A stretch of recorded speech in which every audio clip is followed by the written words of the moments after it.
Singh स्कंधत्विषो बिभ्रत सौभग grieve कौस्तुभम श्रियानपायिन्या क्षिप्त निकषाश्मुरसोल्लस। तो श्री भगवान की रूप माधुरी का वर्णन करते हुए भाव विभोर हैं आशुतोष, और कह रहे हैं प्रचेताओं से कि कैसे भगवान के सिंह के समान स्थूल कंधे हैं जिनका ध्यान करने से भक्त अभय प्राप्त करते हैं, निर्भय हो जाते हैं। उन पर हार, केयूर, कुंडल आदि की कांति झिलमिलाती है। कौस्तुभ मणि की कांति से सुशोभित ग्रीवा है और श्यामल वक्षस्थल पर श्रीवत्स चिन्ह के रूप में श्री जी का नित्य निवास है। आगे कहते हैं पूररेचक संविघ्न वलिवल्गुदलोदरम प्रतिसंक्रामयद्विश्वं नाभ्यावर्त गभीरया। कल विराम के क्षणों में यही मैं आपसे कह रहा था कि महादेव केवल इस रूप का वर्णन ही नहीं कर रहे, साथ साथ वो रूप रस का आस्वादन भी कर रहे हैं। देखते देखते ये बात कह रहे हैं, कितने निकट होकर प्रभु की रूप माधुरी का पान भगवान शंकर कर रहे हैं। इस श्लोक से स्पष्ट होता है कि रे पीपल के पत्ते के समान सुडौल उदर है भगवान का, पीपल के पत्ते के समान। कल हम चर्चा कर रहे थे ना, सिंह के समान स्थूल कंधे हैं, और मैं आपसे कह रहा था अगर आपने कभी सिंह को देखा हो तो कटी तक आते आते उसकी कटी बिल्कुल क्षीण हो जाती है। सामने से सिंह बहुत तो होता है और पीछे कटी तक आते आते कटी बिल्कुल क्षीण हो जाती है। छोटी सी कटी, कमर बड़ी छोटी सी होती है। हमारे लाल जी की रूप माधुरी का वर्णन जब संतों ने किया है, क्षीण कटी के हरि, सिंह के समान क्षीण कटी है। और मैंने आपको एक उदाहरण दिया था, आपको ठीक से समझ में आ जाए, केवल इसलिए एक उदाहरण दिया था कि जैसे आजकल कहा जाता है वी शेप बॉडी, फिर तो कह रहे ऐसे ही अब पीपल का पत्ता कैसा होता है, कह रहे ऐसे पीपल के पत्ते के समान सुडौल उदर है भगवान का। मैं फिर आपसे कह रहा हूं, बड़ा महिमावंत ये स्तोत्र है। इस रूप का वर्णन कौन कर रहा है? जो सतत रूप माधुरी का पान करते हैं। इस रूप का वर्णन वो कर रहे हैं जो का त्यों ऐसा ध्यान यदि आप करने लगे तो देखो कुछ ही क्षणों में, कुछ ही समय में सब पाप ताप नष्ट हो जाए। ये भगवान के रूप ध्यान की महिमा है, ये उसका प्रसाद है। कितना निकट से महादेव देख रहे हैं। आगे कह रहे हैं कि पीपल के पत्ते के समान सुडौल उदर है, और कह रहे जब श्वास के आने जाने से जब थोड़ा हिलता है तो बड़ा मनोहर लगता है। कितना निकट से खड़े होकर महादेव देख रहे हैं। तभी मैंने कहा केवल वर्णन नहीं कर रहे हैं, वो साथ साथ इस रूप रस का आस्वादन भी कर रहे हैं, पी रहे हैं इस रूप माधुरी को। और फिर ये उद्गलन हो रहा है। यानी पहले तो ऐसा सुडोल उदर है, और उदर पर क्या है? त्रिवली है। त्रिवली समझे? त्रिवली क्या होती है? त्रिवली 3 रेखा होती है उदर पर, त्रिवली। आज की भाषा में क्या कहते हैं? हाँ, ये बालक बोल रहा है, क्या कहते हैं? बोल बोल बेटा बोल, क्या कहते हैं? 6 पैक सब बोल रहे हैं। तभी कल आपसे मैंने कहा था ये जो जितना भी एस्थेटिक मानव मात्र ने जाना है, उसके मूल में तो भगवान का ही श्री विग्रह है, उसके मूल में तो भगवान का ही सौंदर्य है। पहले ही कहा कैसे हैं कि सर्व सौंदर्य संग्रहम, कि सारे सौंदर्य का सार भगवान है, सौंदर्य का भी सार। सूरदास जी कह रहे ना, देखो माई सुंदरता को सागर, लहलहाता हुआ रूप का सागर है। सर्व सौंदर्य संग्रहम, अनंत कोटि लावण्य सिंधु भगवान है, अनंत कोटि माधुर्य सिंधु भगवान है। जब ये चर्चा आरंभ हुई थी, मैंने एक वाक्य कहा था, ध्रुवदास जी सिद्धांत विचार में कहते, जिनके चरण की परछाई देख कोटि कोटि मनोज रति सहित लुंठित हुए, ऐसो श्री कृष्ण को रूप है। तभी कल आपसे कह रहा था कि ऐसे भावावेश में आकर नहीं बोल रहा हूं मैं, सुंदर शब्द केवल इन्हीं के लिए है, केवल प्रभु ही सुंदर है, कोई सुंदर नहीं है, केवल प्रभु ही सुंदर है। किसी को लगता हो नहीं थोड़े बहुत तो हम भी सुंदर हैं, ना ना, कोई सुंदर नहीं है। जहां भी सुंदर शब्द का प्रयोग हुआ है प्रभु के अतिरिक्त, या तो वो व्यर्थ है या केवल औपचारिक प्रयोग है। सुंदर तो केवल श्री कृष्ण है। और कहीं अगर सुंदरता का आभास होता है, कहीं यदि सुंदरता का आभास होता है, तो भी मूल में भगवान ही है, वो भगवान से ही है, भगवान के ही कारण है। तभी गत सत्र में आपसे मैंने कहा था कि मैं कभी किसी से कोई चित्र वगैरह नहीं स्वीकार करता हूं। आप मेरे यहां पर आकर देखो तो भी कोई चित्र नहीं है। क्यों? क्योंकि जैसा गुरुजनों की कृपा से किंचित रूप का अनुभव हुआ, वैसा चित्र तो कोई बना नहीं सकता। अब किसी ने अगर प्रत्यक्ष में मुझे देखा हो और कोई दूसरा चित्र उसको दिखाकर कोई कहे कि ये वही है, तो वो मानेगा नहीं ना, मानेगा नहीं कि उसने देखा है। तो जो रूप है उसका चित्र कोई बना नहीं सकता। इसीलिए आपसे मैंने कहा था, ये जो आजकल ये बवाल चल रहा है ना, एआई का प्रयोग करके ऐसे भांति भांति के भगवान के चित्र बनाए जा रहे हैं, इसमें मत उलझना। ध्यान ही करना है तो फिर राधा वल्लभ लाल को हृदय ध्यान मुख नाम, आचार्यों ने जिस स्वरूप को दुलराया है, राधा वल्लभ लाल हैं, श्री कुंज बिहारी हैं, श्री राधा रमण लाल हैं, श्री गोवर्धन नाथ हैं, आचार्यों ने जिन स्वरूप को दुलराया है, पहले इन स्वरूप का ध्यान करना। इस स्वरूप का ध्यान करते करते फिर जब नाम की कृपा हो, जब वाणी की कृपा हो और वो रूप और अंतर में स्फुरित हो, कौन कौन लाएगा ऐसी सामर्थ्य प्रभु का चित्र बना सके? अच्छा, एक और झंझट है चित्र बनाने में, एक और झंझट है चित्र बनाने में कि उनका रूप कैसा है, कह रहे दिने दिने नवम नवम। और वृंदावन बिहारी की बात की जाए तो कह रहे जब जब देखो, तब तब नयो नयो लागत। कोई चित्र कैसे बनाएगा? इसलिए भाई हर दृष्टिकोण से आप विचार करो, बात तो यही हाथ आएगी। कै बाणी हरिवंश की, कै हरिवंश ही नाम। नाम वाणी का आश्रय लो, नाम वाणी में डूबने का, नाम वाणी में रमने का, नाम वाणी में रचने बसने का अभ्यास करो। वाणी क्या है? कुंज है। अरे प्रियालाल रहते हैं वाणी की कुंज में, सेवक वाणी कुंज में बिहरत परम अनूप। उसका आश्रय लो, उसी को गाओ, उसी को ध्याओ, उसी में रमने का, उसी में रचने बसने का अभ्यास करो। वहीं पर इस रूप की स्फुरना होगी, वहीं ये स्वरूप प्रकाशित होगा, वहीं इसका अनुभव होगा। और कल भी आपसे कहा था, आज फिर कह रहा हूं कि जब तक इस रूप की झलक नहीं मिलेगी तब तक मन की दौड़ भाग थमेगी नहीं। यही एक रूप है तो सब कामनाओं को निरस्त कर देने वाला है, सब कामनाओं को समाप्त कर देने वाला है, रोम रोम को तृप्त कर देने वाला है। और त्रिभुवन गुरु का श्रीमुख वाक्य है। महादेव ने इस रूप का वर्णन करने से पहले यही कहा, प्रभु आपके रूप का गुण क्या है? आपका रूप समस्त इंद्रियों को तृप्त कर देता है।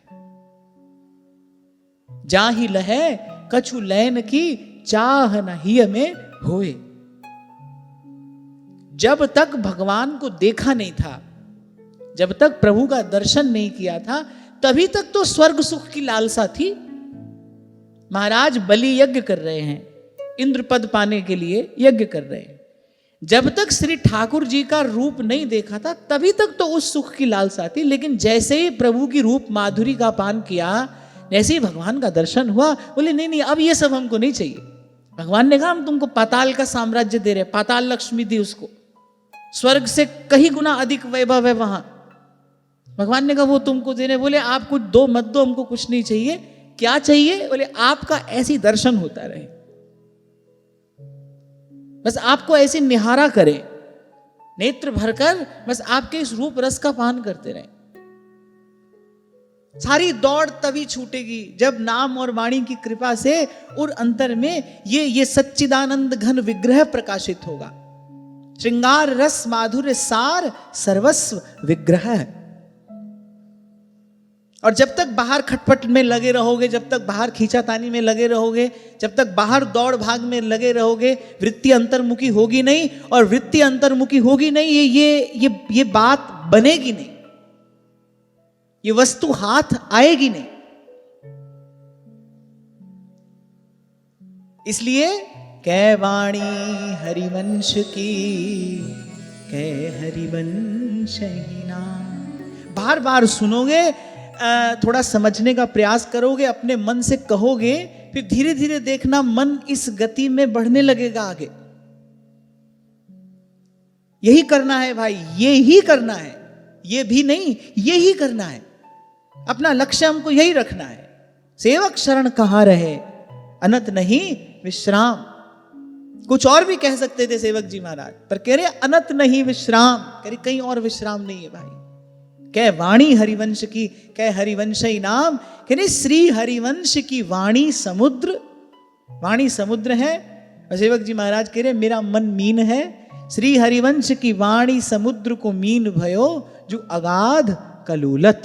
तो कहा पूर्व रेचक संविघ्न, बोले श्वास आती है जाती है तो वो उदर किंचित हिलता है। त्रिवली से सुशोभित भगवान का उदर है, पीपल के पत्ते के समान सुडौल। और कह रहे वो जब किंचित हिलता है, कह रहे बड़ा मनोहर जान पड़ता है। और फिर कह रहे उसमें जो भंवर के समान चक्करदार नाभि है, वह तो इतनी गहरी है। महादेव को क्या पता इतनी गहरी है, उनको पता है, उनका मन मीन वहीं पर तो डूबा रहता है। कह रहे वो इतनी गहरी है कि ये सारा विश्व मानो फिर से उसी में लीन होना चाहता है। अगर आपने कभी जल में भंवर पड़ता देखा हो, कभी देखा है जल में भंवर पड़ता देखा है कभी? ऐसे आर्टिफिशियल नहीं, नेचुरल देखा है? तो आप देखो कि आपको ऐसा लगेगा कि आसपास का जितना सारा जल है ना, वो वहीं उसी में लीन हो जाना चाहता है, उसी में समाहित हो जाना चाहता है। कोई जाने न जाने, माने न माने, किसी को इसका अनुभव हो ना हो, पर इस सृष्टि का कण कण जो है वो आकर्षित तो श्री कृष्ण की ही ओर है। सुख चाहत हरिवंश हित, जो भी चाहता है भाई सुख ही तो चाहता है। दुख कौन चाहता है? सुख ही तो चाहता है। प्रत्येक जीव सुख ही चाहता है, सुख के लिए दौड़ रहा है, भाग रहा है, सुख के लिए प्रयास कर रहा है। सुख कौन है? श्री कृष्ण है। तो कोई जाने न जाने, किसी को इस बात का अनुभव हो ना हो, पर सृष्टि का एक एक कण आकर्षित तो श्री कृष्ण की ही ओर है। ये सारा विश्व पुनः उसी में ही तो लीन होना चाहता है, उसी सुख सिंधु में ही तो डूबना चाहता है। क्षुद्र से महत जितनी चेष्टा इस समग्र अस्तित्व में हो रही है, भाई वो इसी आनंद के लिए तो हो रही है, सुख के लिए तो हो रही है। कल आपसे मैं कह रहा था ना, एक एक श्री अंग का ध्यान करने का कुछ विशेष प्रसाद है। त्रिताप से मुक्ति की इच्छा हो तो श्री चरणों का ध्यान करो। मन में कोई कामना हो, इच्छा हो, तो भगवान के कर कमलों का ध्यान करना चाहिए। निर्भय होना है तो ये जो सिंह के समान स्थूल स्कंद हैं, महाप्रभु कहते हैं उरग भुजदंड, गोपांगनाएं आसक्त हैं श्री कृष्ण के इन भुजाओं पर। इनका दर्शन करके उनको निर्भयता का अनुभव होता है। उनको लगता है कि इनकी छाया में हम सदा सुरक्षित हैं। कहती है गोपियां, कह रही कहा करूं वैकुंठ ले, जहां कल्प तरु छाह। किसी ने कहा वहां कल्प तरु की छाया है, किसी प्रकार का दुख, किसी प्रकार का ताप नहीं है। पर गोपी कहती कहा करूं वैकुंठ ले, हाँ ठीक है मानते हैं, तहां कल्प तरु छाह, पर करिए मोहे ये ढाक सुहावने, करिए यहां प्रीतम की बाह, करिए यहां हम श्री कृष्ण की भुजाओं के आश्रय में हैं, हमको माया काल का भी भय नहीं है, यहां प्रीतम की बाह। तो ऐसे किसी को किसी गहन गंभीर शांति की इच्छा हो, फिर भगवान के उदर में ये जो अत्यंत गंभीर नाभि है, इस पर अपना ध्यान केंद्रित करना चाहिए। फिर दोहरा रहा हूं, सकल प्रकार की सिद्धियां, विभूतियां, संपत्तियां, निधियां ये भगवान के रूप में ही निवास करती हैं। हमारे यहां भी बात तो यही है, ध्रुवदास जी ने यही तो कहा है, छवि ठाड़ी कर जोरे, गुण कला चौर ढोरे, द्युति से वेतन गोरे, रति बलि जात है। सब प्रकार की निधियां, सिद्धियां, विभूतियां, सब प्रकार की सकल संपदाएं उसके मूल में भगवान ही है। 2 दिन से मैं आपको निवेदन कर रहा हूं, लक्ष्मी जी सबका मनोरथ पूर्ण करने में समर्थ हैं, सब उन्हीं का कृपा कटाक्ष चाहते हैं, पर लक्ष्मी जी को वो सामर्थ्य जो प्राप्त होती है वो कहां से? वो भगवान की रूप माधुरी का पान करके ही तो प्राप्त होती है। सतत उनके चरणों की सेवा करती हैं और उनका दर्शन करती हैं। दर्शन ते सुख बिन दर्शन दुख, हरि मेरो मनवा पावे। तुम देखे मेरो सूरज उगे, तुम बिछड़े छिप जावे। नाम में प्रीति हो जाए और भगवान के रूप में उस प्रीति के प्रसाद स्वरूप आसक्ति हो जाए। गोपी आसक्त है श्री कृष्ण के रूप में। अच्छा, जब आसक्ति होती है ना, जब आसक्ति हो जाती है किसी में, विषय में, वस्तु में, व्यक्ति में, फिर जहां देखो वही दिखाई पड़ता है। जहां तक मन जाएगा उसी विषय का ही चिंतन है। चित्त की वृत्ति ऐसी स्थिर हो जाती है उस विषय में, अगर आसक्त हो जाए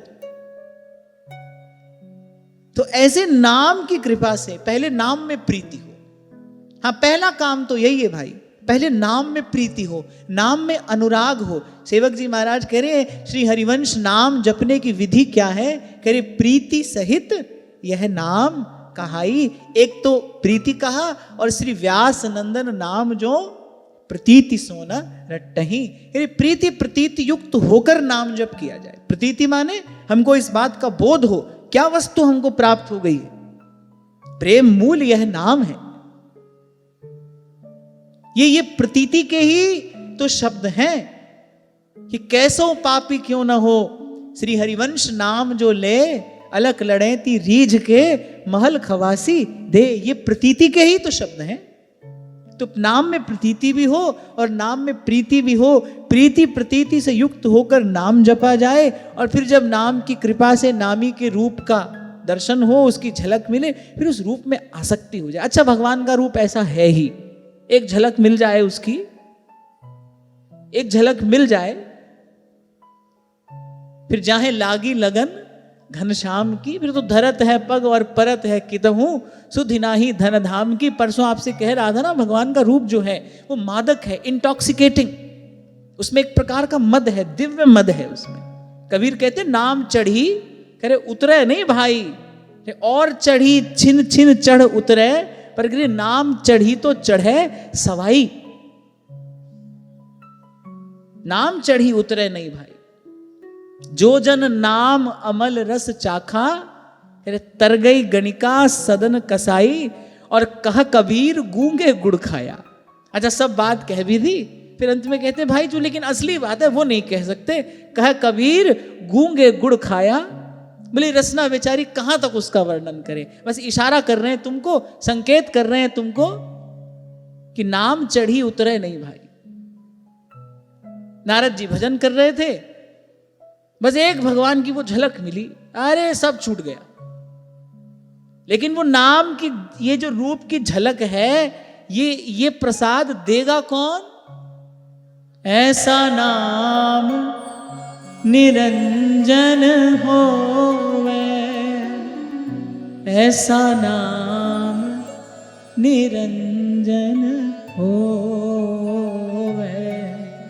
ऐसा नाम निरंजन होवे, ऐसा नाम निरंजन होवे।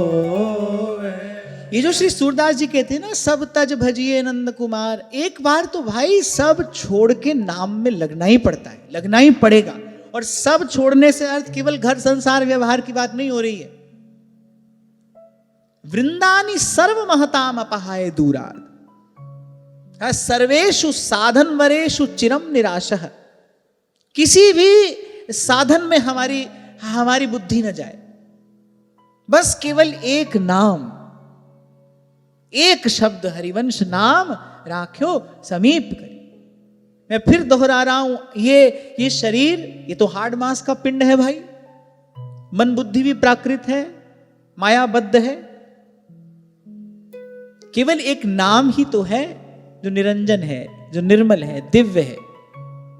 वहां तक केवल यही लेकर जा सकता है। तो प्रीति प्रतीति युक्त होकर नाम जपिए, वाणी में रचने बसने का अभ्यास करिए, और नाम वाणी की कृपा से जब ये रूप स्फुरित हो, नाम वाणी की कृपा से जब ये रूप स्फुरित हो, फिर तो भाई उसके आगे क्या करना है, ना तो कोई प्रश्न रह जाएगा, ना कोई उत्तर की आवश्यकता है। फिर तो धरत है पग और परत है कितहूं, और सुधि नाही धन धाम की। नारायण बौरी भई डोले, नारायण बौरी भई डोले, रही न काहू काम की, जाहि लागी लगन घनश्याम की। ये जग जंजाल तो भाई इसी प्रकार छूट सकता है जब आप काम के न रहो। जब तक आप काम के हो, जब तक आपसे किसी का कुछ भी काम बन रहा है, काम चल रहा है, तब तक वो आपको नहीं छोड़ेगा।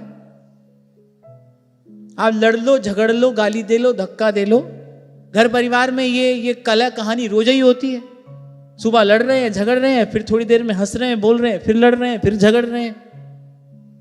अच्छा, इसको नाम क्या देते हैं? बोले बड़ा प्रेम है, आपसे बड़ा प्रेम है, आपकी बड़ी चिंता है। कोई प्रेम नहीं है, कोई चिंता नहीं है, अपना काम निकल रहा है भाई।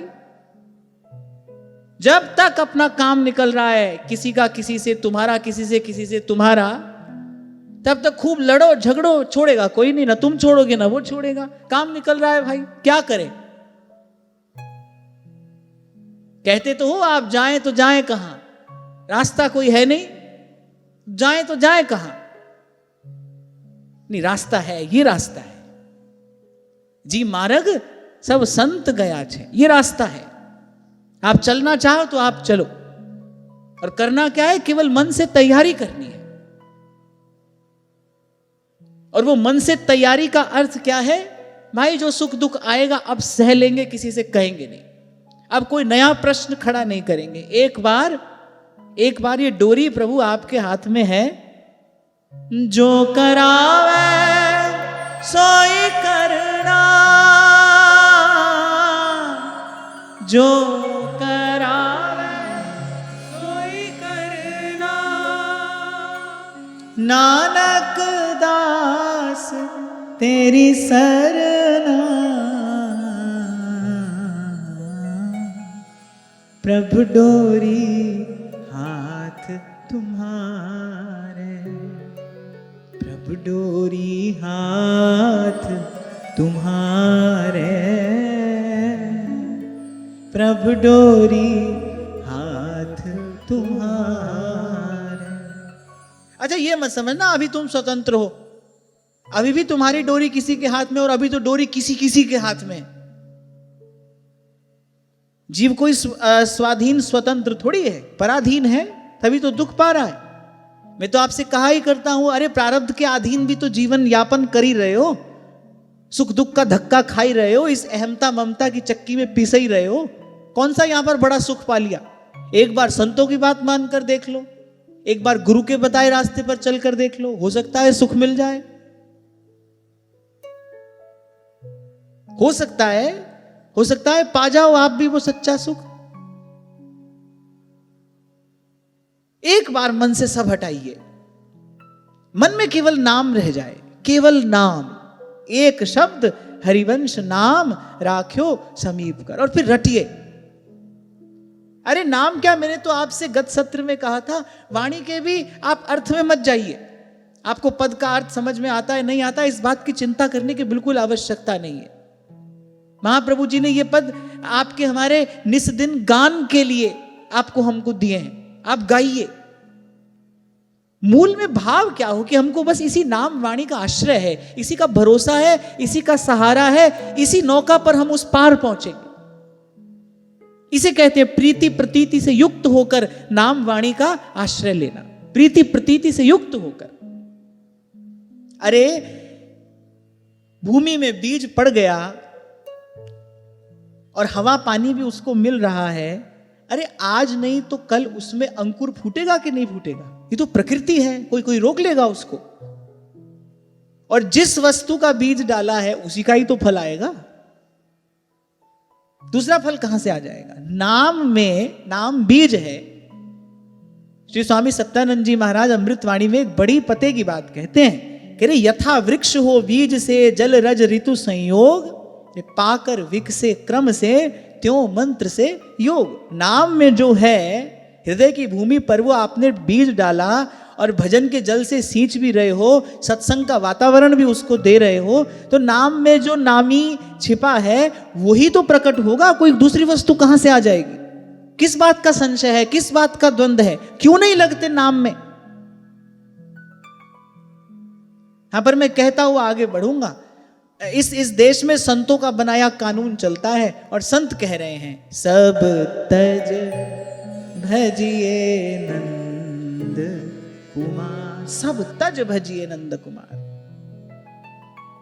अभी यहां कल जो बात हुई थी ना, किसी ने पूछा है ये कि आपने कहा मंदिर में एक ही छवि होनी चाहिए, तो समझ में आ गया, पर जो अब अन्य है उसका क्या करें? हमसे पूछकर तो रखा तो नहीं था, हमसे पूछकर रखे थे क्या? और ये बात मैंने पहली बार कही हो ऐसा भी नहीं है, ये तो सिद्धांत है, कोई मैंने अपना विचार थोड़ी व्यक्त किया है इसमें, ये तो सिद्धांत है, प्रिंसिपल, फैक्ट, इसमें तो कभी कोई परिवर्तन नहीं होता है। तो पहले दिन से यही बात कही जा रही है, अब आप ध्यान से न सुनो तो हम क्या करें? और वैसे भी मेरी जिम्मेदारी वो है जो मैं कह रहा हूं, आप उससे समझते क्या हो ये मेरी जिम्मेदारी नहीं है। अब आप पूछ रहे हैं कि अब जो और सब है उसका क्या करें? अरे कहीं कोई सेवा करे, आपको दिखे कोई अधिकारी ढूंढो, आपको लगे कि हाँ भाई ये व्यक्ति इस स्वरूप की सेवा कर सकता है, तो सादर सेवा की कुछ व्यवस्था करते हुए उस स्वरूप को कहीं पर पधराओ। और क्या करोगे? यही किया जा सकता है और यही किया जाना चाहिए। अब देखो बहुत लोगों के घर ऐसी स्थिति आपको मिलेगी, क्या होता है ना, अब गोपाल जी तो घर घर में रहते हैं, आजकल तो लोग गिफ्ट में गोपाल जी दे देते हैं। ऐसा तमाशा हो गया है भाई, पूछो मत, गिफ्ट में लोग गोपाल जी दे देते हैं। हमने सुना किसी से, हमारे कोई परिचित व्यक्ति बता रहे थे, बोले किसी ने हमसे कहा गोपाल जी ले आना, गोपाल जी ले आना। क्या करोगे? अरे जन्माष्टमी आ रही है। अच्छा चलो, ले आए गोपाल जी, पधरा दिए गोपाल जी। थोड़े दिन बाद पूछा गोपाल जी कहाँ हैं? अरे वो डिब्बा में बंद करके धर दिए, अगली जन्माष्टमी पर निकालेंगे, हर साल मंगाते थोड़ी रहेंगे। लो बताओ, तो गोपाल जी तो घर घर में हैं। अब फिर उसके बाद क्या हुआ? वृंदावन आए, सत्संग मिला, महाप्रभु जी की चरण शरण मिली, फिर युगल की सेवा भी पधरा ली। अब गोपाल जी भी हैं, फिर युगल की सेवा भी है। अच्छा इतना ही नहीं, किसी किसी के यहाँ तो 2-2, 3-3, 4-4 गोपाल जी हैं। ये वहां से आए थे, ये वहां से आए थे, वहां से आए थे। ये क्या है? ये सब मनमुखा आचरण है। कोई तमाशा होता है भगवान की सेवा घर में पधराना? न सेवा करने की रीति मालूम है, न सेवा करने की परिपाटी से ही आपका कोई परिचय है। बस लाते गए, इसी को व्यास जी ने कहा, देखा देखी भक्ति को व्यास न होई निवाह। हमारे यहां सेवा विचार ग्रंथ में, जहां श्री राधा वल्लभ लाल की सेवा परिपाटी का आचार्यों ने विचार किया है, सेवा विचार ग्रंथ में यह बात कही गई है कि उपासक को अपने यहाँ के तो नाम सेवा ही पधरानी चाहिए, पर के चित्रपट सेवा होनी चाहिए। पर आपको इस बात का ज्ञान नहीं था, पहले से ही श्री विग्रह सेवा थी, पर कम से कम अब और पसारा तो मत करो। अच्छा फिर देखा क्या जाता है कि फिर युगल की सेवा में मन लग गया, फिर गोपाल जी बेचारे ऐसी कोने में धरे रहते हैं। हफ्ता 10 दिन में एक बार उनका वस्त्र बदल दिया कि नहीं बदला, और ऐसे कोने में धरे रहते हैं। अरे भगवान के स्वरूप की अवहेलना तो आप ही के घर में हो रही है, आप ही के सामने हो रही है, आप ही के द्वारा हो रही है। इसी को कहा जाता है अपराध रहित सेवा करनी चाहिए। सेवा भले आप 2 समय करो, अरे मैं कहता हूं 1 समय करो, कोई बात नहीं। आपकी दिनचर्या ऐसी है, आप अष्टयाम सेवा नहीं कर सकते, आप सुबह शाम सेवा भी नहीं कर सकते, 1 समय आप सेवा करो। पर जितनी सेवा करो वो तो कम से कम गुरुजनों की आज्ञा में, अनुशासन में रहकर अपराध रहित सेवा करनी चाहिए। तभी आपकी भावनात्मक उन्नति होगी। कल ही इस विषय पर हम बात कर रहे थे, एक भगवान से संपर्क है, एक संबंध है। अगर संबंध है तो भाई कोई एक संबंध होगा ना, फिर उसी भाव के अनुरूप आपकी सेवा होगी, आपकी परिचर्या होगी। जैसे कुछ समय पहले वो पाकिस्तान से एक प्रश्न आया था, उस बच्ची ने पूछा कि सत्संग तो आपका सुनते हैं, बात भी यहीं से समझ में आती है और हमारी निष्ठा भी यही है, पर स्वरूप हमको राधा रमन लाल का प्रिय लगता है, तो क्या करें। तो मैंने कहा भाई दीक्षा का विचार ठाकुर जी का स्वरूप देखकर नहीं, जो भजन की परिपाटी है वहां आप देखो कहां आपका मन लग रहा है। कोई एक मार्ग आपको चुनना पड़ेगा। अब भाई गोपाल जी की सेवा करोगे तो गोपाल जी के भाव से करनी पड़ेगी, और फिर साथ में युगल का विग्रह भी विराजमान है। अब वहां पर भाव कुछ अलग है, कोई कम या अधिक नहीं है, छोटा बड़ा नहीं है। जो जहां जैसो भाव धर भजे है, तिनको तहां ठाकुर जी पूर्ण सुख देते हैं। हर भाव अपने आप में पूर्ण है, क्योंकि वो पूर्ण भगवान का भजन कर रहा है, अपने आप में पूर्ण है। लेकिन भाई आचार्यों की जो ये परिपाटी है, ये जो अनुशासन है, इससे आप और हम कोई छेड़छाड़ नहीं कर सकते। ये तो जैसा है वैसा है, इसको तो यथावत स्वीकार करना पड़ेगा। तो आपने पूछा क्या करें, अब करो ये कि कोई अधिकारी ढूंढो, कोई भावुक हो। अब मान लो आपके घर गोपाल जी हैं, आप यहां से दीक्षित हुए हैं, हिज्जी महाराज की परिपाटी में आपकी दीक्षा हुई है, इस पद्धति से आपको भजन करना है। फिर यदि गोपाल जी हैं तो भाई कोई अधिकारी ढूंढो और उसके यहां सेवा पधराओ। अपनी अपनी ओर से कुछ सेवा की व्यवस्था भी साथ में करके दो कि वो भाव से सेवा करे। और क्या करोगे, और क्या किया जा सकता है इसमें। और नहीं तो जीवन भर इसी किंतु परंतु में लगे रहो।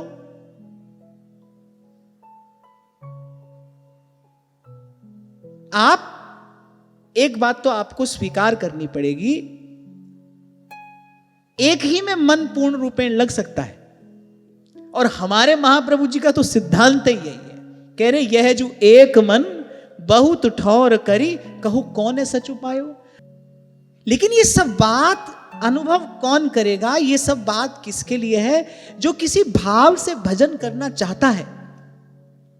हाँ, आपको मशीन की तरह आप रोज की एक पूजा करनी है, फिर आप अपने मंदिर में सब के सब देवी देवता ला के बैठा लो, कोई बात नहीं है।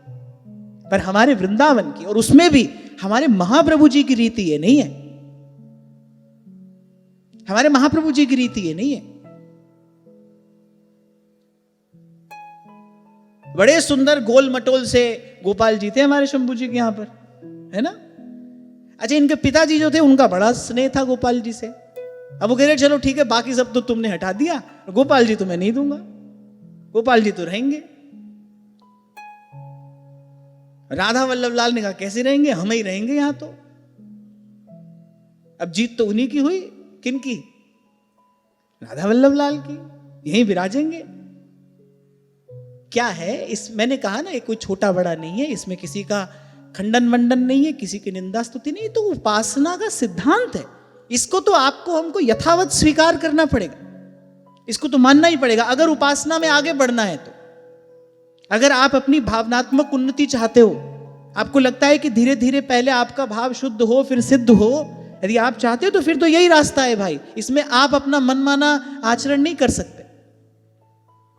तो इसलिए जिसने पूछा, पहली बात तो भाई आपने हमसे पूछकर तो ये सब नहीं किया था, अपनी इच्छा से आपने किया था। आप ढूंढो रास्ता। और मुझे तो यही समझ में आता है कि भाई कोई अधिकारी जन ढूंढकर, किसी भावुक को ढूंढकर और उनकी सेवा की व्यवस्था करो। आप अपने पास एक ही स्वरूप रखो जिसको आप तन मन प्राण से लाल लड़ा सको, दुलरा सको। बिखरा रहेगा मन ऐसे ही, नहीं तो अंत तक।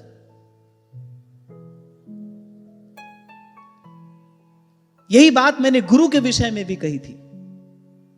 गुरु तो वो मंत्र है, गुरु तो वो नाम है जो धीरे धीरे आपके उर अंतर की ग्रंथि खोलकर आपके उर अंतर को भजन के योग्य बना रहा है। उसके प्रकाश में आगे बढ़ना है। वो जो नाम का दीपक हाथ में है, जिसके लिए संत कह रहे हैं, नाम का दीपक हाथ ले चलिए बीहड़ बाट, जाए अंधेरा लाभ कर उतर करम का घाट। और कल भी आपसे कहा था मैंने, एक दीपक का आदर दूसरा दीपक जलाकर उसकी आरती उतारना नहीं है। दीपक का आदर तो यह है कि उस दीपक के प्रकाश में भगवत सेवा करो, उस दीपक के प्रकाश में सदग्रंथ पढ़ो, उस दीपक के प्रकाश में स्वाध्याय करो। यह उस दीपक के प्रकाश का वास्तविक आदर है, यह उसका वास्तविक सम्मान है।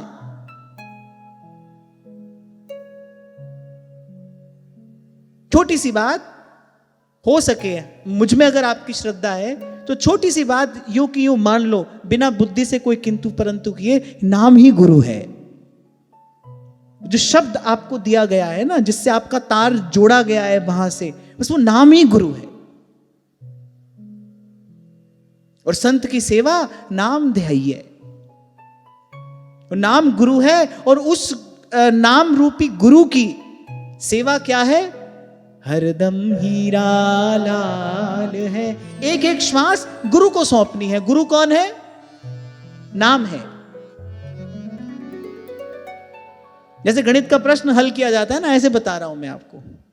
संत कह रहे हैं हरदम हीरा लाल है, गिन गिन गुरु को सौंप। दम माने सांस। गुरु कौन है? तो एक एक श्वास नाम को सौंपनी है। यही तो कबीर जी कह रहे हैं। सांस सांस में सुमिरन करने की बात ही तो कबीर जी कह रहे हैं। सब संत बात यही कहते मिलेंगे। सबका समझाने का ढंग अलग अलग हो सकता है, तरीका अलग अलग हो सकता है, बात सब संत एक ही कहते मिलेंगे आपको। तो इस प्रकार सब ओर से मन हटाकर किसी एक में मन लगाते हुए, उसी का नाम जाकी है उपासना, ताही की वासना। और व्यास जी स्पष्ट करके कह रहे ताही को नाम रूप लीला गुण गाइए। अरे व्यास जी ने तो यहां तक कहा है, व्यास एक ही बात गही, राधा वल्लभ धाम करे और अनेक सुभक्त सो। अरे बोले अभक्त की ओर तो हमको देखना भी क्यों है? बोले और अनेक सुभक्त सो नाही न मेरो काम। जैसे भगवान ने अर्जुन से कहा, जब बहुत किंतु परंतु हो गई, अर्जुन को चैन पड़ ही नहीं रहा था, उसको ठिकाना मिल ही नहीं रहा था, तब भगवान ने कहा सर्वधर्मान परित्यज्य माम एकम शरणम व्रज। बस एक बात सुननी है तुझे, एक बात माननी है, मन मनाव मद भक्ता मद्याजी मांग नमस्कुरु। मेरी बात सुन, ध्यान से सुन, उसको मान। भगवान ने कहा प्रणाम कर मुझे, यहां बैठ जा, हमारा शिष्य बन के बैठ, और मैं गुरु हूं। गुरु की बात में किंतु परंतु नहीं की जाती। अगर किंतु परंतु है तो फिर शिष्य नहीं है। अगर गुरु की बात में किंतु परंतु है फिर शिष्य नहीं है। भगवान ने कहा सर्वधर्मान परित्यज्य माम एकम शरणम व्रज। आप कहो भाई ये व्रत करते हैं, उपवास करते हैं, हमारे यहां तो ये पूजा होती है। अरे सब छोड़कर, सब माने सब, सब तज भजिए नंद कुमार, सब तज भजिए नंद कुमार। और फिर वैसे भी भाई, जैसे अभी मैंने कहा ना कि कोई किसी से प्रेम नहीं करता, किसी का किसी से स्नेह नहीं, अपना अपना काम है, ऐसे ही गरज सजदा कराती है। इबादत कौन करता है? आपको लगता है कि हम तो सब देवी देवताओं का आदर करते हैं, वो देवी देवता तुमको एक बार फोन पर बता दें, तुम कितना भी हमारे यहां माथा खींचो, हम तो तुमको कुछ देने वाले नहीं है, तुम घूम कर नहीं देखोगे उनकी तरफ। कौन जाता है किसके पास? अरे जगत में झूठी देखी प्रीत, और वो भी ये जानते हैं, वो भी ये बात बहुत अच्छे तरीके से जानते हैं। तभी जरा सी तुमसे भूल चूक होती है, वो डंडा लेके साथ में तैयार खड़े रहते हैं। एक हाथ में वरदान होता है, दूसरे हाथ में दंड होता है। जम द्वारे कटियत नक छीके। आप देखो, कभी भी देवता वरदान देता है तो वो सशर्त वरदान देता है, उसमें कोई ना कोई कंडीशन अप्लाई कर देगा कि भाई कहीं ना कहीं इससे, अब है तो मनुष्य, बोले कहीं ना कहीं इससे भूल होगी, चूक होगी और हमारा पिंड छूट जाएगा। तभी सेवक जी महाराज कह रहे हैं, अन्य देव देवी सकल चलत पुंज सी खोए। एक ये तो हमारे ठाकुर जी हैं, केवल एक हमारे ठाकुर जी हैं, राई के सम भजन को मानत मेरु समान। राई के सम भजन को मानत मेरु समान। तो वो जो नाभि है वो इतनी गहरी है, ऐसा लगता है ये सारा विश्व पुनः उसी में लीन होना चाहता है। और मैं आपको निवेदन कर रहा था, किसी को गहन गंभीर शांति की इच्छा हो तो फिर भगवान की नाभि पर अपना ध्यान एकाग्र करना चाहिए। फिर कह रहे हैं, श्याम शून्य धिरोचिष्णुर दुकूल स्वर्ण में खलम समचारवंग्रिजंघोरु निम्न जानु सुदर्शनम। फिर श्याम वर्ण उस क्षीण कटी भाग में विद्युत विनिंदक पीतांबर है और सुवर्ण की मेखला उस पीतांबर पर शोभायमान है। समान और सुंदर चरण। पहले कर्ण युगल के विषय में यही बात कही गई, समान कर्ण युगल हैं। फिर कहा समान और सुंदर चरण, पिंडली जांघ और घुटनों के कारण जो आपका दिव्य विग्रह है ये बड़ा ही सुघड़ जान पड़ता है। सुघड़ माने सुगठित, सुगठित। अच्छा, ऐसे भी केवल भगवान नहीं है, ऐसे भी केवल भगवान नहीं है। यहां तो सब डिफेक्टेड है, कोई ना कोई डिफेक्ट है, जन्म से ही आता है। किसी में ज्यादा आ जाता है, किसी में कम आता है, पर सभी में है। इसलिए तो मैंने कहा सौंदर्य की कसौटी पर प्रभु के अतिरिक्त कोई खरा उतरता ही नहीं, कोई उतर ही नहीं सकता। सब में कुछ ना कुछ अभाव है, कुछ ना कुछ त्रुटि है। ब्रह्मा जी से रह जाती है, अभी ब्रह्मा जी की बनाई सृष्टि है ना ये, इसमें कुछ ना कुछ त्रुटि रह जाती है, उनसे रह ही जाती है। जिसको आप लोग परफेक्ट कहते हो वैसा यहां पर कोई नहीं है। अच्छा, ये एक और बड़ी विडंबना मानव जीवन की है, द आयरनी और the misery of life I will say, कि व्यक्ति स्वयं अभावग्रस्त है, त्रुटिपूर्ण है, पर उसको चाहिए क्या? परफेक्ट चाहिए। कुछ भी ढूंढ रहा है वो परफेक्ट ढूंढ रहा है। अच्छी बात है, अच्छी बात है। अगर ये आपका केवल एक सतही शौक ना होकर, यदि यही आपके जीवन का लक्ष्य हो जाए, तो फिर आज नहीं तो कल आपको प्रभु के पास आना ही पड़ेगा। परफेक्ट तो केवल वही है, बाकी तो सब यहां पर मैंने कहा त्रुटिपूर्ण है, अभावग्रस्त है, अपूर्ण है, अपूर्ण। कोई ना कोई दोष, मैंने कहा ना गुण दोष से बना संसार है। गुण ही गुण हो ऐसा भी यहां कुछ नहीं है, दोष ही दोष हो ऐसा भी यहां कुछ नहीं है। गुण मंदिर भगवान है, गुण निधि भगवान है, गुण निधान भगवान है। तो आपको लगे कि आपको परफेक्ट ही चाहिए, फिर तो आपको हमारी बात माननी ही माननी पड़ेगी और बिना विलंब किए मान लेनी चाहिए कि परफेक्ट तो एक यही है, बस बाकी कोई नहीं है। अच्छा, ये भी मुझे लगता है कहीं ना कहीं शायद आत्मा की खोज ही है। हर व्यक्ति को परफेक्ट मैच चाहिए। सोचो ऐसा क्यों है? संसार के किसी भी कोने में पैदा हुआ व्यक्ति हो, किसी भी मत विचार का हो, किसी भी जाति का हो, लेकिन उसको परफेक्ट मैच चाहिए। क्यों? क्योंकि ये जो मांग है ये मन बुद्धि की नहीं, ये आत्मा की मांग है। और आत्मा का परफेक्ट मैच तो परमात्मा है। बस इस जीवात्मा के पति परमात्मा ही है, उसका संयोग वहीं पर सुखद है। प्रभु के अतिरिक्त कहीं पर भी संयोग अंत में दुखद है। वैसे तो आरंभ से ही दुखद है, पर उसका परिणाम तो दुखदाई है ही है, इसमें तो कोई संशय नहीं है। कोई भी किताब उठाकर पढ़ लो, किसी भी घटना का आप चिंतन कर लो, अपने आसपास ये सब घटना घटती हुई देख लो, इतिहास उठाकर पढ़ लो। प्रभु के अतिरिक्त कहीं पर भी संयोग अगर हुआ है, वैसे तो वो आरंभ से ही दुखदाई है, पर अंत में तो वो दुखद है ही है। इसीलिए कहा कि दुखालयम अशाश्वतम संसार सिंधु मति दुस्तरम। ये दुख का दावानल है। हम बड़भागी क्यों हैं? क्योंकि हमको गुरुजनों की, आचार्यों की कृपा से सच्चे सुख की राह दिखाई पड़ गई। वरना देखो संसार में आपको भीड़ मिलेगी ऐसे लोगों की जिनकी मति गति भी कभी प्रभु की ओर नहीं जाती।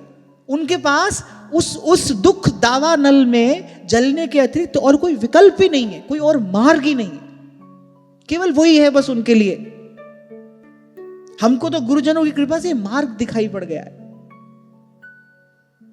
सूरदास जी कह रहे हैं, देखो माई सुंदरता को साधन, देखो माई सुंदरता को साधन। तो कह रहे बड़ा सुघड़ भगवान का श्री विग्रह है, सुगठित, जहां जितना जैसा होना चाहिए बस उतना ही, न कम न अधिक, सुंदर सुघड़।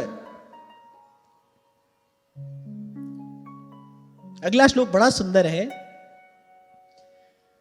पदा शरत पद्म पलाशरोचिषा नखद्युभिर्नोऽन्तरघं विधुन्वता प्रदर्शय स्वीयमपास्तसाध्वसं पदं गुरो मार्ग गुरुस्तमोजुषा। और बोले प्रभु आपके चरण कमलों की जो शोभा है, करे वो तो शरद ऋतु के कमल दल की कांति का भी तिरस्कार करती है।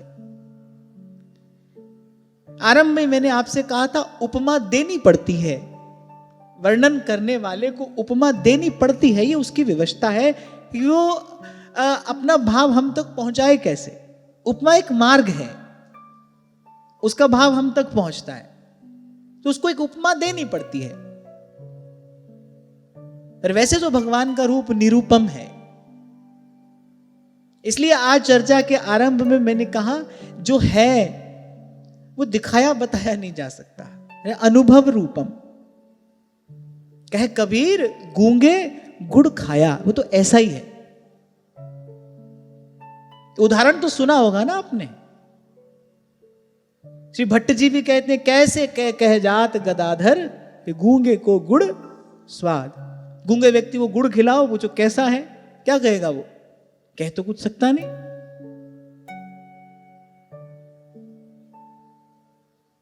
क्या क्या क्या करता है गूंगा व्यक्ति? उससे पूछो, कोई स्वादिष्ट वस्तु आपने उसको खिला दी, पूछा कैसा है, क्या करेगा? एक संकेत ही तो कर पाता है वो बेचारा, अभिव्यक्ति का और कोई माध्यम उसके पास में है नहीं। अच्छा, और मैं कहता हूं मान लो अभिव्यक्ति का माध्यम हो भी, चलो मान लो कि अभिव्यक्ति का माध्यम है, वाणी है। भगवान कैसे हैं? बड़े सुंदर। कितने सुंदर? बताओ इसके बाद कितने सुंदर हैं, कैसे सुंदर हैं, कितने सुंदर हैं, बताओ, कोई बता सकता है? अब हमारे महाप्रभु तो वाक्पटु है ना, सदा मधुर वाक्पटुर जयति साधु वैयासकिहि, है ना। वो तो ऐसे हैं, इसीलिए उन्होंने कितना सुंदर न कहकर भी सब कह दिया कि तेरो रूप फिर कहत नहीं आवे, जय श्री हित हरिवंश कछुक जस गावे। तो किसी के पास अभिव्यक्ति हो भी और सशक्त माध्यम हो अभिव्यक्ति का, तो भी एक संकेत ही तो कर पाएगा, एक सीमा तक ही तो जाएगा। भाई बड़े सुंदर हैं। गूंगा बेचारा तो ये भी नहीं कह पा रहा, जो कह सकता है उसने कहा बहुत सुंदर है। आप कोई आगे पूछे कैसे सुंदर, कितने सुंदर, तो कुछ नहीं कह सकता। तो अनुभव रूप। तो कहा कि जो श्री चरण कमल हैं, उन चरणों की जो शोभा है, कहा शरद ऋतु के कमल दल की कांति का भी तिरस्कार करने वाली है। अच्छा, शरद में जो सरोवर में कमल खिलता है उसमें विशेषता होती है। शरद ऋतु में क्यों? क्योंकि शरद ऋतु में आप देखिए जो जल होता है, जल राशि, एक तो नभमंडल बिल्कुल स्वच्छ हो जाता है, और शरद ऋतु में जो जलाशय सरोवर हैं उनका जल भी स्वच्छ हो जाता है। वर्षा ऋतु का सब पानी बह जाता है, पीछे जो जल रह जाता है, शरद ऋतु में जो जल होता है वो सरोवर में जल भी स्वच्छ होता है। तो शरद ऋतु में जो कमल प्रस्फुटित होता है सरोवर में, जलाशय में, उसकी कांति साधारण पुष्प से कुछ अलग होती है। शरदुदाशय, गोपी भी कहती है वो जो शरद का कमल है, साधु जात सर सिजोदर श्रीमुषादृशा सुरतनाथ ते अशुल्क दासिका वरद निघ्नतो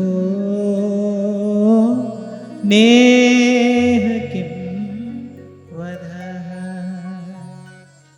तो जो शरद का पुष्प है कि उसकी कांति का भी तिरस्कार करती है आपके चरण कमलों की शोभा, और जो नखों से जो प्रकाश निकलता है। अब आप साधारण भी अगर आप किसी का पांव देखें तो जो नख का हिस्सा होता है ना, उसमें एक चमक होती है। करिए जो आपका जो वो नखमंडल है, ध्रुवदास जी कितनी सुंदर उपमा देते हैं, कह रहे मानो छवि चंद्रावली कंज दलन लगी आई। कह रहे वो जो नखमंडल की जो कांति है, उससे जो प्रकाश निकलता है, कह रहे वो जीव के हृदयांधकार को तत्काल नष्ट कर देता है। इस भाव पर हमने पहले भी चर्चा की थी। जो चरण कमलों की वो नखचंद्र चंद्रिका है, उस पर यदि कोई अपना ध्यान एकाग्र करे, कह रहे जन्म जन्मांतर का जो ये मोहांधकार है, कह रहे अवश्य नष्ट हो जाता है चरणों का ध्यान करने से। और चरणों में भी वो जो नखमंडल है, अच्छा नख कैसे हैं? जैसे जैसे जैसे मणियां जटी हों, ऐसे ऐसे नख हैं। तरुआ कैसा है? वो ललाई लिए है, अरुणिमा लिए है। चरण कैसे हैं? नवनील नीरद सुंदरम, वो सुनील श्याम चरण कमल हैं। जो तरुए की अरुणाई है वो छिटक रही है, फैल रही है बाहर। और फिर जो वो नख मंडल है, करे उसकी कांति का अगर कोई ध्यान करे तो उसके हृदय का अंधकार, उसके हृदय का अंधेरा अवश्य नष्ट हो जाता है।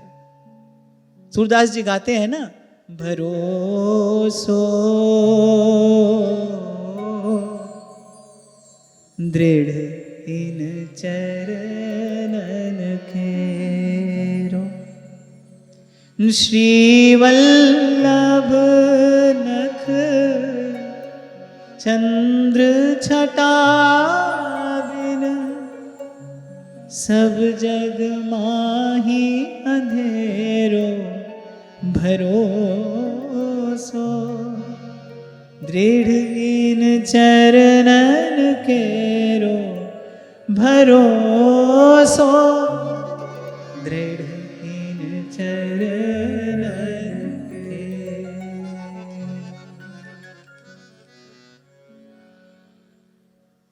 हमारे महाप्रभु जी ने हमको ध्यान भजन सेवा करने के लिए राधा वल्लभ लाल दिए। आपसे मैंने कहा था ना कि महाप्रभु तो सदा ही मानसी भावना में स्थित हैं।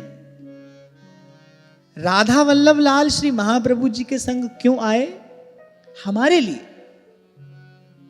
महाप्रभु जी के पास तो अपने ठाकुर जी थे, श्री राधा नवरंगी लाल जी, वो तो वही संग में ले आते। महाप्रभु तो चले घर से, भक्तमाल की टीकाकार कह रहे, आए ग्रह त्याग राग बढ़ो प्रिया प्रीतम सो। जब भावोद्रेक जब संभाले नहीं संभल रहा था, रोम रोम डूब रहा था, जब श्री जी की रूप माधुरी में, वृंदावन की रस माधुरी का सतत निरंतर चिंतन हो रहा था, ऐसी स्थिति में श्री महाप्रभु जी चले। वो तो वृंदावन की कुंजों में रमने के लिए आ रहे थे। मार्ग में प्रिया जी ने कृपा की, राधा वल्लभ लाल दिए कि भाई हम तुम किसका ध्यान करेंगे, महाप्रभु तो वहीं से आए हैं, उनकी वृत्ति उनकी स्थिति तो वहीं है, हम तुम कैसे ध्यान करेंगे। हम पर श्री जी ने कृपा की और महाप्रभु जी से कहा इनको लेकर जाइए। तो महाप्रभु जी ने हमको ध्यान करने के लिए राधा वल्लभ लाल दिए और फिर साथ में आज्ञा भी दी, राधा वल्लभ लाल को हृदय ध्यान मुख नाम। अब ये गुरु का कार्य है, ये आचार्य का कार्य है कि जब वो नाम दे रहा है तो फिर वो जो ध्यान करने के लिए उसको कोई मूर्ति भी देनी पड़ेगी। उपासक जो है, जो सगुण का उपासक है, किसका ध्यान करेगा वो। बहुत लोग ऐसा प्रश्न भी करते हैं कि नाम जप करें तो किसका ध्यान करें। जप करते करते भी मन को ध्यान के लिए कोई अधिष्ठान तो चाहिए ना, कोई अवलंब चाहिए। इसीलिए महाप्रभु ने कहा नाम तो राधा वल्लभ लाल का देंगे हम इनको, ध्यान किसका करेंगे। तो ध्यान करने के लिए श्री राधा वल्लभ लाल का ये दिव्य विग्रह महाप्रभु जी ने आपको हमको प्रदान किया।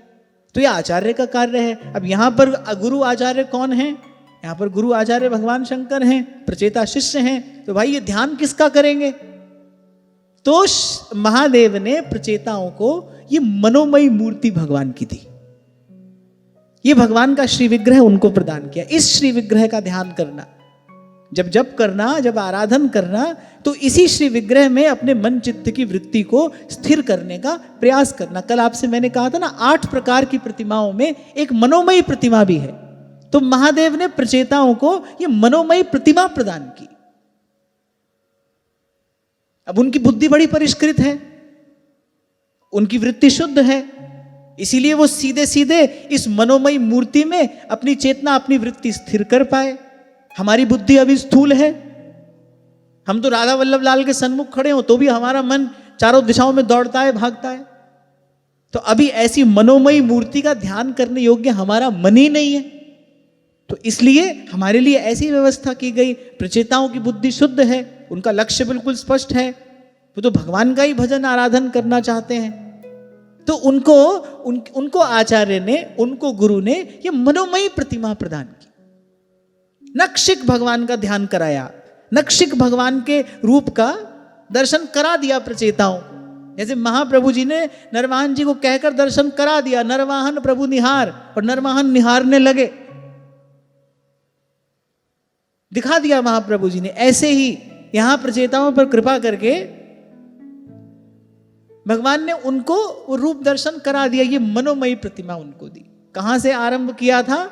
स्निग्ध प्रावृत घन श्यामं सर्व सौंदर्य संग्रहम चारवायत चतुर्बाहु सुजात रुचिराननम। कल आपसे मैंने कहा था जब रूप ध्यान आप करेंगे सबसे पहले क्या प्रकट होगा। सबसे पहले श्रीअंग की कांति प्रकट होगी, फिर उसके बाद भगवान के नेत्र कमल खिलते हैं। फिर प्रभु कृपा भरी, स्नेह भरी, प्रेम भरी दृष्टि से जीव को देखकर, निहार कर उसको अधिकारी बनाते हैं प्रेम रस का। और इसी रूप के प्रकाश में लीला का दर्शन होता है। नाम की कृपा से रूप प्रकाशित होता है और रूप के प्रकाश में लीला का दर्शन होता है। कोई भी क्रिया अंधकार में होती है तो देखी नहीं जा सकती ना। ऐसी वो जो लीला, वो जो नित्य विहार जो अनादिकाल से हो रहा है, अनंत काल तक होगा, आपको हमको कैसे दिखाई पड़े कि इस रूप के प्रकाश में वो लीला विलास दिखाई पड़ता है, वो दृष्टि का विषय बनता है जब नेत्र इस रूप के प्रकाश से प्रकाशित होते हैं। अभी नेत्र किसके प्रकाश से प्रकाशित है पता है किसी को। हमारे जो नेत्र हैं ये किसके प्रकाश से प्रकाशित हैं।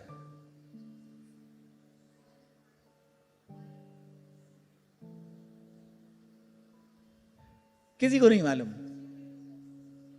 सूर्य के प्रकाश से। अभी जो नेत्र हैं सूर्य के प्रकाश से प्रकाशित। नेत्रों के अधिष्ठात्र देवता कौन है? सूर्य। तो सूर्य के प्रकाश से वो जो माया काल त्रिगुण से अतीत जो रूप है, जो लीला है, उसका दर्शन कैसे होगा? नहीं हो सकता। उस रूप का दर्शन करने के लिए, उस लीला का दर्शन करने के लिए उसी रूप का प्रकाश चाहिए, उपनिषद का ये वाक्य है। कह रहे पहले तो भगवान ही भगवान तक पहुंचने का मार्ग जानते हैं। फिर आगे क्या कहा?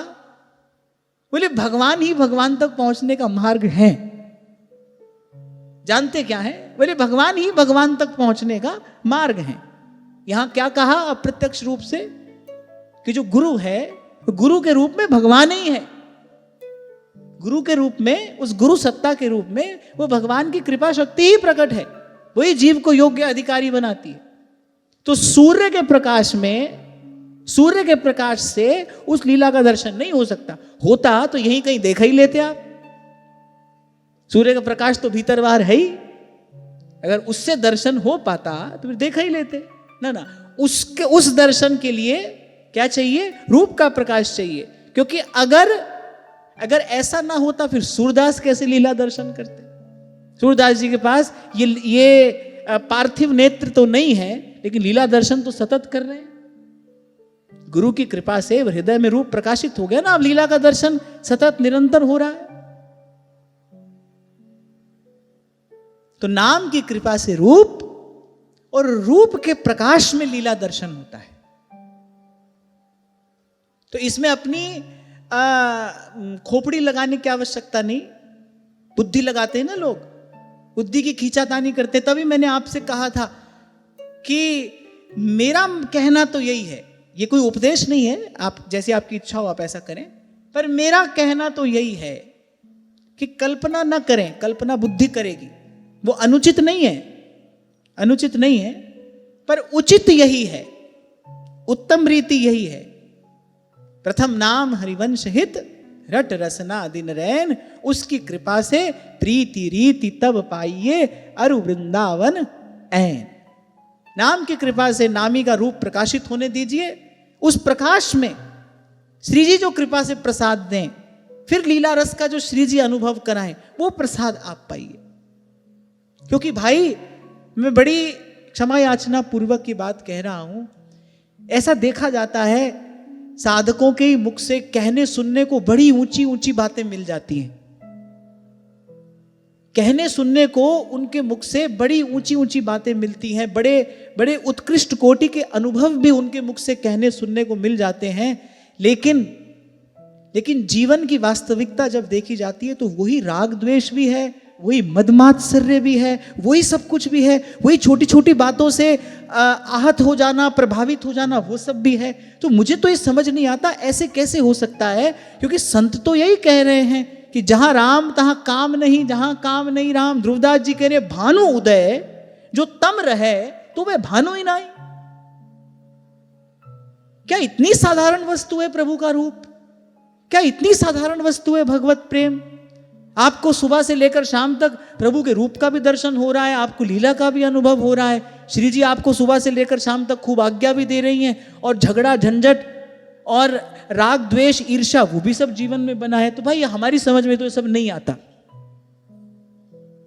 और ये किसका परिणाम है? वही कल्पना से जो कुछ किया अपने मन की कल्पना। और कहा था मैंने आपसे, फिर कह रहा हूं, भगवान के द्वार तक माया का ही राज्य है, उसी का अधिकार क्षेत्र है, वो कुछ भी करा सकती है। और यही तो भगवान की माया है कि वो अनुचित करने वाले को वो ये भी प्रतीत नहीं होने देती कि वो अनुचित कर रहा है। गलत करने वाले को ये भी नहीं लगता कि वो गलत कर रहा है। यही भगवान की माया है। तो अपने को तो भाई संतों के बताए मार्ग में निष्ठा है, श्रद्धा है, उसी में रहे। और हमको कुछ मिले न मिले, कम मिले अधिक मिले, पर जी मार्ग सब संत गया छे, जी मार्ग सब संत गया छे, वी मार्ग में जा श्यामन लागो हरि जी सू, अब ना रहूंगी बैठ की मेरो मन, लागो हरि जी सू, अब ना रहूंगी बैठ। इतना साधारण नहीं है भगवान का रूप कि भगवान का रूप भी आपके उर अंतर में प्रकाशित हो जाए और राग द्वेष मद मात्सर्य ये भी बना रहे। ऐसा नहीं होता, ऐसा हो भी नहीं सकता। सिद्धांत है। ध्रुवदास जी कह रहे हैं सूर्य उदय होने पर भी अंधकार यदि है, बोले सूर्य उदय नहीं हुआ तो वह भानु ही नहीं, भानु उदय जो तम रहे। तो ये तो भाई मुझे लगता है अपने आप को छलना हुआ। ये सब वाणी की प्रवंचना है और ये अपने आप को छलना है। साधक को इससे बच के रहना चाहिए, बचे रहना चाहिए। पहले तो बच के रहना चाहिए और फिर बचे ही रहना चाहिए। अरे किसी निर्धन को कोई अमूल्य वस्तु प्राप्त हो जाए, क्या वो चौराहे पर रखकर उसका प्रदर्शन करेगा? वो तो लाख प्रयास कर कर उसको छुपा कर रखेगा। भाई चोर चुरा ना ले, कोई मुझसे हथिया ना ले, तो लाख प्रयास करके उसको छुपाएगा। जब इस जीवात्मा को वस्तुतः प्रभु के रूप का किंचित अनुभव होता है ना, पहली बात तो कहा जा नहीं सकता, और दूसरी बात, ये बात मैं आपको साधक जीवन का अनुभव कह रहा हूं, पहली बात तो कहा जा नहीं सकता और दूसरी बात कहने की इच्छा भी नहीं होती। उसको कहने की इच्छा नहीं होती, उसको तो भीतर ही भीतर छुपाने धुराने की इच्छा होती है। अरे किसी से क्या, अपने आप से भी छुपाने की इच्छा होती है। जब अनुभव होता है, कुछ प्रभु का प्रसाद मिलता है, तो किसी दूसरे से क्या, अपने आप से भी छुपाने की इच्छा होती है। कभी कभी बोलचाल की भाषा में आप कह देते हो ना, कहीं अपनी नजर न लग जाए, जैसे कह देते हो ना, अपनी नजर न लग जाए। ऐसे ही तो साधक होता है ना, वो तो बचता है कि भाई अपनी नजर न लग जाए। तो प्रभु की कृपा से ये क्षण, ये प्रसाद हमको मिल गया। अब तो इसे कहीं कहीं बहुत भीतर बस छिपा कर रखिए, और पलकन के जैसे अधिक पुत्रिन सो अति प्यार, बस ऐसे लाडली लाल के छिन छिन चरण संभार। तो इसलिए कह रहा हूं कि बचना चाहिए, बचे रहना चाहिए। ये जितना साधारणीकरण भक्ति का आज हमने कर दिया है, किसकी हानि की है हमने? अपनी ही तो की है। यदि संतों के बताए मार्ग को यथावत स्वीकार करें तो किसका लाभ है? हमारा ही लाभ तो है। हम संतों के बताए मार्ग को बिना किंतु परंतु किए स्वीकार कर लें, उनकी बात में हम अपनी श्रद्धा रखें, इसमें किसका लाभ है? हमारा ही लाभ तो है। हमने अपने मन माने ढंग से तोड़ मरोड़ की, खींचतान की, अपने मन माने ढंग से हम सब करने लगे, किसकी हानि हो रही है? अरे सारा संसार भी तुमको भक्त मान ले, 2 4 20 क्या, सारा संसार भी तुमको भक्त मान ले, जबकि ऐसा हो नहीं सकता। सारा संसार तो भगवान को ही भगवान नहीं मानता, तुमको क्या भक्त मानेगा? है ना? थोड़ा बुद्धि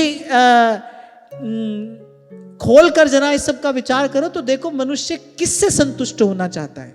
शुद्ध तुच्छ वस्तु से। अरे सारा संसार तो भगवान को ही भगवान नहीं मानता, तुमको कोई क्या भक्त मानेगा? और मैं तो अतिशयोक्तिपूर्ण ये वाक्य कह रहा हूं, मान भी ले, सारा संसार तुम्हारे चरणों में लौट जाए, तुमको अपने मूंड पर बैठाकर नाच ले, तो क्या आत्मा को सुख मिल जाता है? नहीं मिलता, नहीं मिलता। अभी थोड़ी देर पहले जो आपसे मैंने कहा ना, आत्मा का संयोग जब परमात्मा से होता है, आत्मा का सुख तो केवल तभी है, केवल एक ही स्थिति में। दूसरी कोई बात ही नहीं है, दूसरा कोई रास्ता ही नहीं है, दूसरा कोई उपाय ही नहीं। इस आत्मा का संयोग जब परमात्मा से होता है, ये तो केवल तभी सुख पाती है। और ये तो कहने के लिए कहा जा रहा है ना कि आत्मा का, कहना तो ये चाहिए हमारा हमारा संयोग जब प्रभु से होगा, तभी हम सुख पाएंगे, तभी हमको चैन मिलेगा। आप इस बात को अन्यथा ना लेना, ये कोई अपनी बड़ाई नहीं है, मैं तो केवल आपसे अपना अनुभव कह रहा हूं कि खूब ठाकुर जी ने ये सब भी दिखाया। खूब चारों ओर आपकी जय जयकार हो रही है, जहां आप जा रहे हैं वहां पर घंटों से लोग बैठे हैं, खड़े हैं, आपका खूब स्वागत हो रहा है, जय जयकार हो रहा है। अब पीछे मुड़कर अगर मैं देखता हूं तो वो सब भी क्या एक क्षण के लिए भी आत्मा को सुख दे सकता है? नहीं दे सकता है। उसमें कहीं कोई आत्मा का सुख है? बिल्कुल भी नहीं, कदापि नहीं। अपितु ये सब आपको आत्म सुख से दूर ले जाने वाला है। ये आत्म सुख में बहुत बड़ी बाधा है, और यही भगवान की माया है। इसी से मुक्त होना कठिन है, कठिन नहीं, जीव के लिए असंभव है। मामेव ये प्रपद्यन्ते माया में तांग तरंतिते। भगवान कभी कृपा करते हैं तो ये पर्दा हटाते हैं, जीव को सुध आती है। बोलचाल की भाषा में कह दूं तो अकल आती है, भगवान कभी कृपा करते हैं। चित्तमही राम कृपा करिजई। प्रभु कृपा भरी दृष्टि से जीव को देखते हैं, उसको आत्म सुख का अनुभव कराते हैं। या आप इसको मेरा उपदेश ना समझना, क्योंकि मैं उसी रास्ते से होता हुआ आया हूं ना, तो वो भी सब मैंने देखा। जहां जाओ वहां आप ही की बात हो रही है और खूब आपका स्वागत सत्कार हो रहा है, खूब आपका जय जयकार हो रहा है। अरे सब मिलाकर एक पोटली में बांध दो, एक क्षण का भी आत्म सुख मिलता है उससे? नहीं मिलता।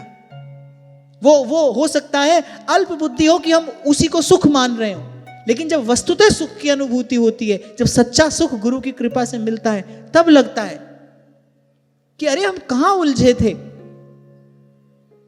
और हम अपनी क्या बात करें, हम अपनी क्या बात करें। हमको तो चलो जानने मानने वाले मुट्ठी भर लोग रहे होंगे। श्री हरिनाम व्यास जी, वो तो जगत गुरु थे, और सच में ही जगत गुरु, दिग्विजयी पंडित। कैसा अद्भुत विद्या का वैभव उनके पास में, कैसा अद्भुत सामर्थ्य उनके पास में। वो भी जो वृंदावन आए, जब महाप्रभु जी का दर्शन हुआ, जब कुछ सत्संग मिला, तब कहते अब मैं वृंदावन धन पायो। अरे सोवत हो तो विषय मंदिर में, हित गुरु टेर जगायो। अरे गुरु ने कृपा करके मुझे जगाया है, मैं तो विषय के मंदिर में सो रहा था। तो ऐसे ही पीछे मुड़कर देखते हैं तो लगता है कि भाई ऐसे ही विषय मंदिर में ही सो रहे थे, और बहुत जन्म से सो रहे थे, अब भी सोते ही रहते। अगर इन संतों गुरुजनों की कृपा नहीं होती, नाम धाम की कृपा नहीं होती, तो आगे भी सोते ही रहते। बहुत जन्म हम जन्म बिगाड़े, अब हूं बिगड़ पड़ेगी।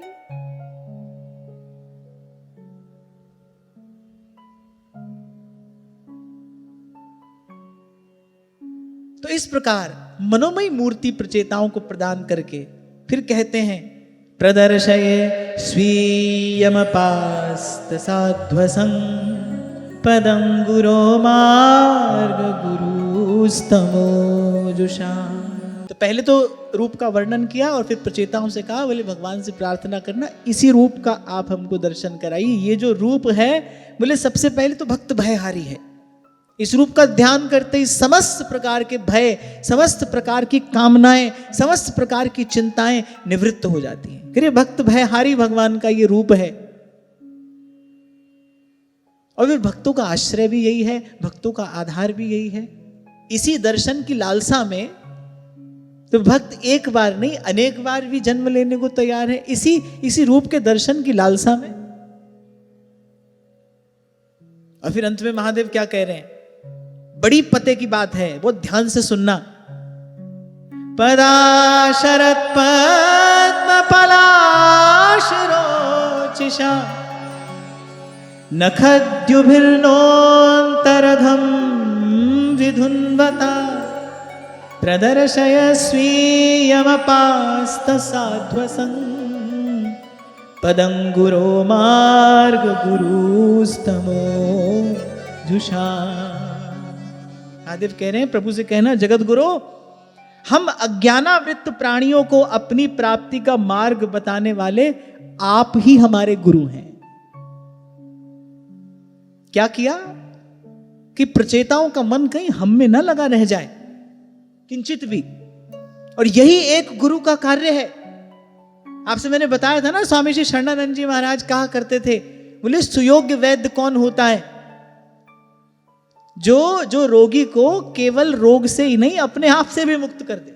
आप देखो, सब मार्ग बताया, प्रकट हुए, कृपा करके उनके सन्मुख प्रकट हुए हैं, सब मार्ग बताया, लेकिन अंत में क्या कह रहे हैं? बोले प्रभु से कहना, प्रभु गुरु तो आप ही हैं। कहीं ऐसा ना हो कि अब भगवान की मूर्ति तो हमने तुमको दे दी, अब हमारी मूर्ति तुम बनाकर बैठ जाओ, फिर पहले हमारी पूजा करो, फिर भगवान की मूर्ति की पूजा करो। बोले इस प्रकार दो जगह मन लगाने से काम नहीं बनेगा। भगवान के स्वरूप का वर्णन करके अंत में क्या कहा?